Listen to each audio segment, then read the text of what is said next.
ബോർഡിന്റെ ക്ഷേത്രത്തിൽ കൊണ്ടുവന്ന് ഇവര് ഗാനമേള നടത്തി. എന്താ ഗാനമേള? പുഷ്പനെ അറിയാമോ? അമ്പലത്തിലെ പാട്ട്. പിന്നെ ലാൽ സലാം സഖാക്കളെ, ലാൽ സലാം സഖാക്കളെ. എന്നിട്ട് ബാക്കിലെ വീഡിയോ വാളിൽ അരിവാൾ ചിറ്റിയ നക്ഷത്രം, DYFI, CPM ഇതൊക്കെ തെളിയുന്നു. നാണംകെട്ട പാർട്ടിയല്ലേ ഇത്? വി ഡി സതീശൻ ഓരോ ദിവസം ചെല്ലുന്തോറും തകർക്കുകയാണ്. ഞങ്ങൾ മിണ്ടാതിരിക്കില്ല എന്നാണ് ഇന്ന് പറഞ്ഞത്. അത് പറഞ്ഞുകൊണ്ടാണ് തകർത്തതും. ഡൽഹിയിൽ രാഹുലിന്റെയും പ്രിയങ്കയുടെയും ഖാർഗെയുടെയും സാന്നിധ്യത്തിൽ കോൺഗ്രസിലെ സകല നേതാക്കളും കൂടി ഒരു യോഗം ചേർന്നു. ആ യോഗത്തിനു ശേഷം പ്രകടമാകുന്ന തരത്തിൽ ഒരു ഐക്യത്തിലേക്ക് കോൺഗ്രസ് നേതാക്കൾ കടന്നിട്ടുണ്ട് എന്ന് തന്നെ പറയാം. ഇവിടെ പ്രതിപക്ഷ നേതാവ് എന്ന നിലയിൽ വലിയ പ്രകടനമാണ് വി ഡി സതീശൻ കാഴ്ചവെക്കുന്നത്. രാവിലെ തന്നെ SFIക്കാരെ പിടിച്ചാൽ ഞങ്ങൾ മിണ്ടാതിരിക്കണോ എന്ന് ഭയങ്കരമായിട്ടൊരു ചോദ്യം ചോദിക്കുന്നുണ്ട്. ആ വീഡിയോ നമുക്കൊന്ന് കണ്ടു നോക്കാം. ഇന്നിപ്പം രണ്ട് മന്ത്രി റിയാസും മന്ത്രി രാജീവും ഒക്കെ പറഞ്ഞത് കഴിഞ്ഞ ദിവസങ്ങളിലൊക്കെ നടന്ന ലഹരി വേട്ടയില് കോൺഗ്രസിന്റെ പ്രധാന പ്രശ്നം ലഹരിയല്ല SFI ആണ് എന്നതാണ്. അല്ല, അവരങ്ങ് സമ്മതിച്ച പോലെ SFI നേതാവിനല്ലേ അറസ്റ്റ് ചെയ്തത്? 2 കിലോ കഞ്ചാവുമായിട്ട് അറസ്റ്റ് ചെയ്തത് SFI നേതാവിനല്ലേ? ഇത് പ്രിൻസിപ്പലല്ലേ പരാതി കൊടുത്തത്? ഞങ്ങൾ കൊടുത്ത പരാതിയിലാണോ? പ്രിൻസിപ്പൽ കൊടുത്ത പരാതിയിൽ അവിടെ വ്യാപകമായി ഹോളി ആഘോഷവുമായി ബന്ധപ്പെട്ട് എത്രയോ നാളുകളായി ഞങ്ങൾ പരാതി കൊടുക്കുന്നു. ഈ വിഷയവുമായി ബന്ധപ്പെട്ട് എത്രയോ പ്രാവശ്യം ഞങ്ങളുടെ നേതാക്കളടക്കമുള്ള ആളുകൾ അവിടെ പോയി സംസാരിച്ചിട്ടുണ്ട്. SFI നേതൃത്വത്തിൽ ഇതിൻ്റെ ഇത് പലതരത്തിലുള്ള സെയിലാണ് അവിടെ നടക്കുന്നത്. വലിയ ക്വാണ്ടിറ്റി കൊണ്ടുവന്നിട്ട് സെയിൽ നടക്കുകയാണ്. അതിന് SFI നേതാക്കളെ പിടിച്ചതിന് പറയില്ലേ? SFI നേതാക്കൾ പിടിയിലായി കഴിഞ്ഞാൽ പറയില്ലേ? ഇത് ഒന്നാമത്തെ സംഭവമാണ്. എന്താണ് പൂക്കോട് നടന്നത്? എന്താണ് കോട്ടയം മെഡിക്കൽ കോളേജിൽ നടന്നത്? കോട്ടയം നഴ്സിംഗ് കോളേജിൽ നടന്നത്?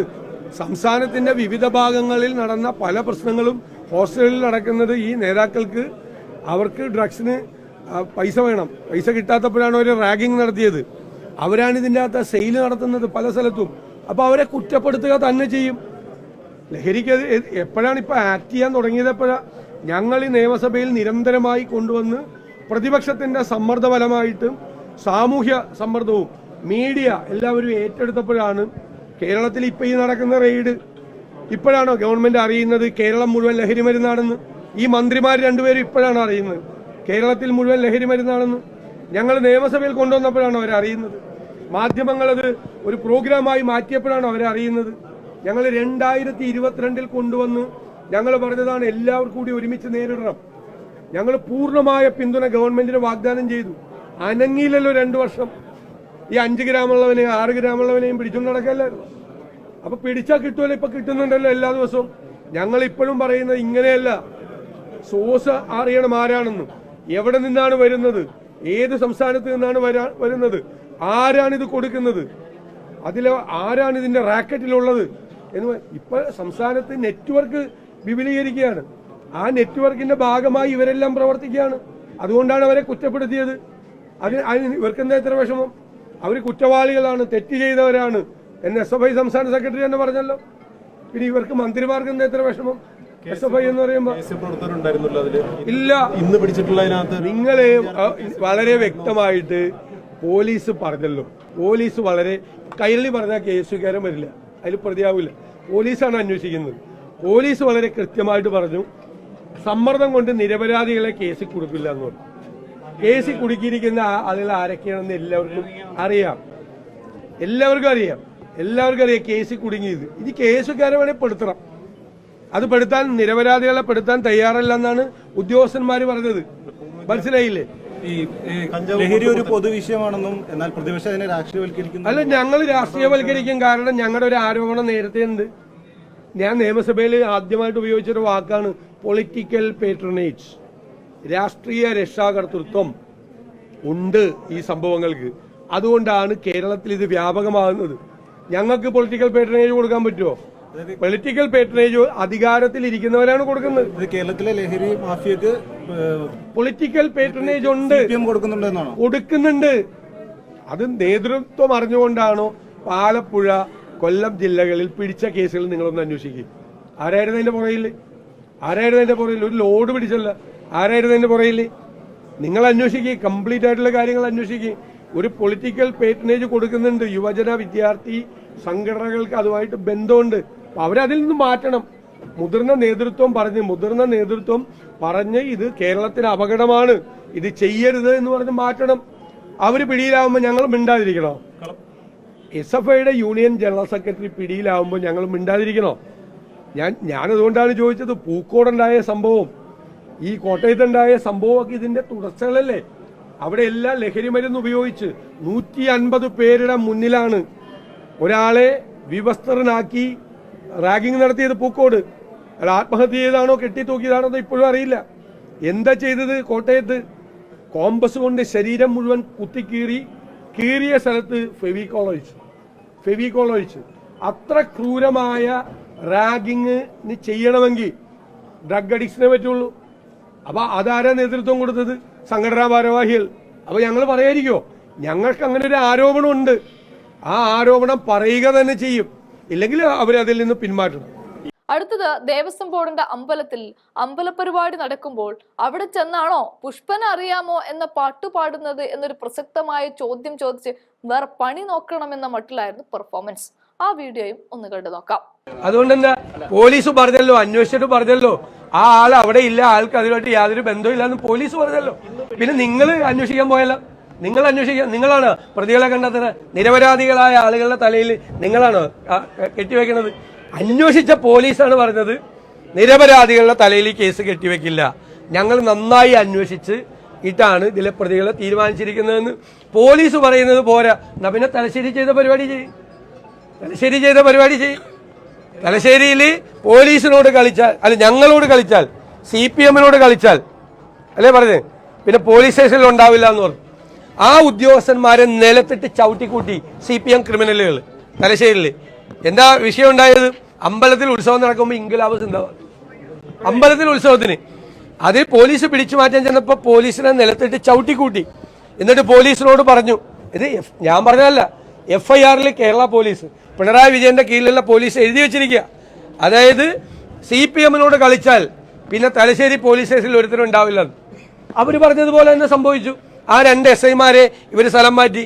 ഞങ്ങൾ കഴിഞ്ഞ ദിവസം ആരോപണം ഉന്നയിച്ച് കടക്കൽ ക്ഷേത്രത്തിൽ, ദേവസ്വം ബോർഡിന്റെ ക്ഷേത്രത്തിൽ കൊണ്ടുവന്ന് ഇവർ ഗാനമേള നടത്തി. എന്താ ഗാനമേള? പുഷ്പനെ അറിയാമോ അമ്പലത്തിലെ പാട്ട്, പിന്നെ ലാൽ സലാം സഖാക്കളെ.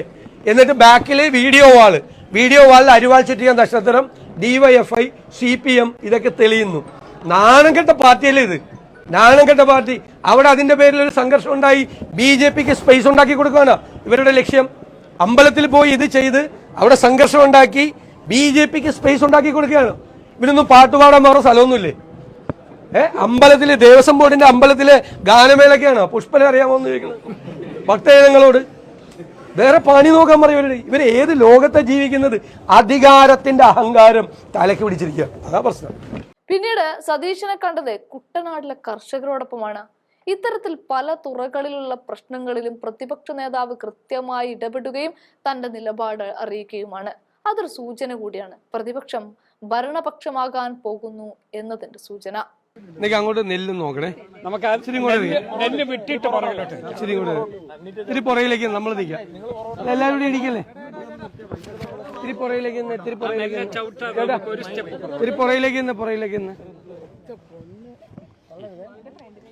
നെല്ല് ചവിട്ടാതെ നോക്കണം. അതിനാല്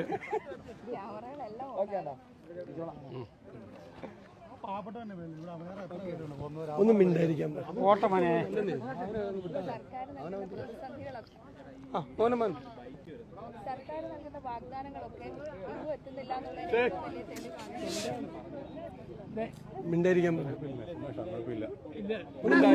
മിണ്ടായിരിക്കാൻ പറ. ഇതിൻ്റെ അകത്ത് ഏറ്റവും നമ്മുടെ അപ്പർ കുട്ടനാടാണിത്. കോട്ടയം ജില്ലയിൽ ഏറ്റവും കൂടുതൽ നെല്ല് വിളയുന്ന പാടശേഖരമാണ്. നമുക്കറിയാം, നെൽകൃഷിയിൽ നിന്ന് കർഷകരെല്ലാം പിന്മാറിക്കൊണ്ടിരിക്കുന്ന ഒരു കാലഘട്ടത്തിൽ ഈ വെല്ലുവിളികളെയും പ്രശ്നങ്ങളെയും പ്രതിസന്ധികളെയും എല്ലാം നേരിട്ട് വലിയ കഠിനാധ്വാനം നടത്തിയിട്ടാണ് ഈ നെല്ല് വിളയിച്ചിരിക്കുന്നത്. ഇവിടുത്തെ നെല്ലിൻ്റെ പ്രത്യേകത എന്ന് പറയുന്നത് ഫസ്റ്റ് ക്ലാസ് നെല്ലാണ്.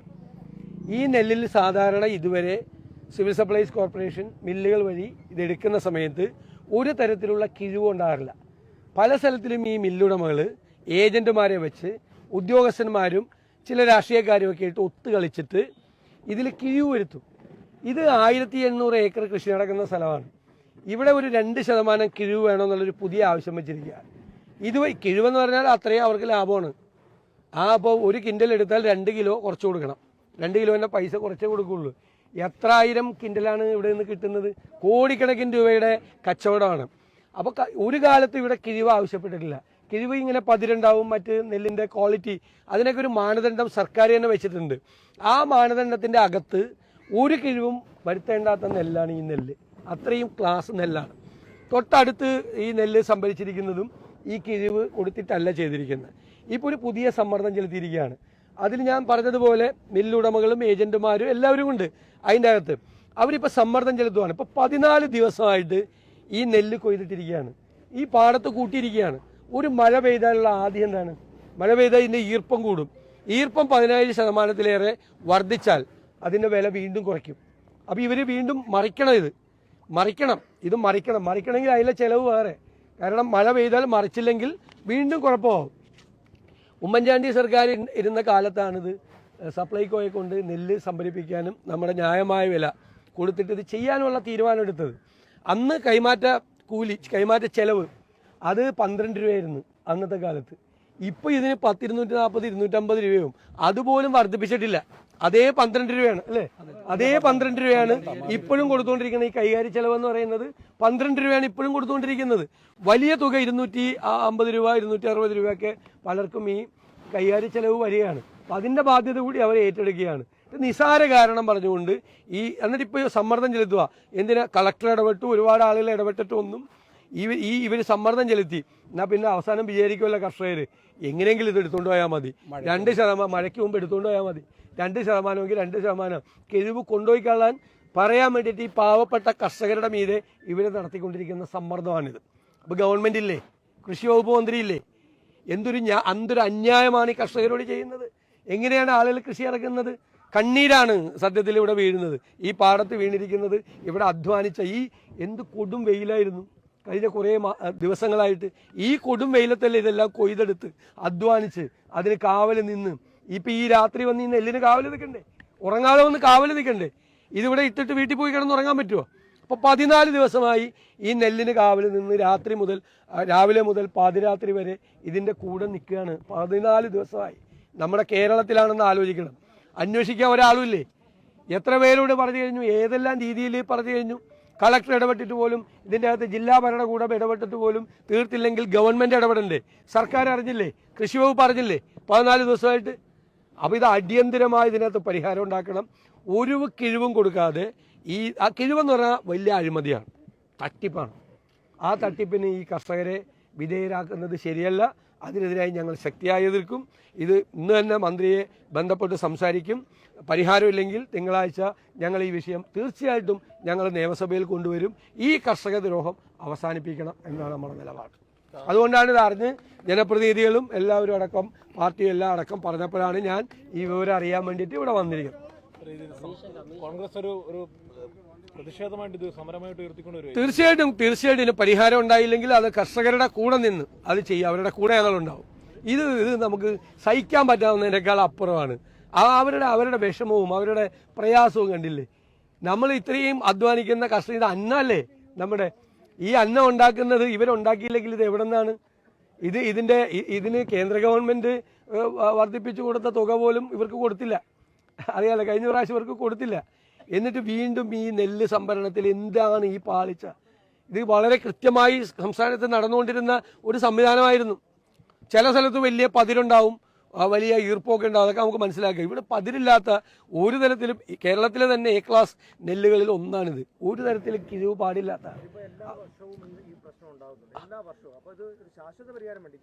അല്ല, ഗവൺമെന്റ് പരിഹാരം ഉണ്ടാക്കണം. ഇപ്പൊ കഴിഞ്ഞ പ്രാവശ്യം മേടിച്ചിട്ടില്ലല്ലോ, കിഴിവ് മേടിച്ചിട്ടില്ലല്ലോ, ആദ്യമായിട്ടാണല്ലോ.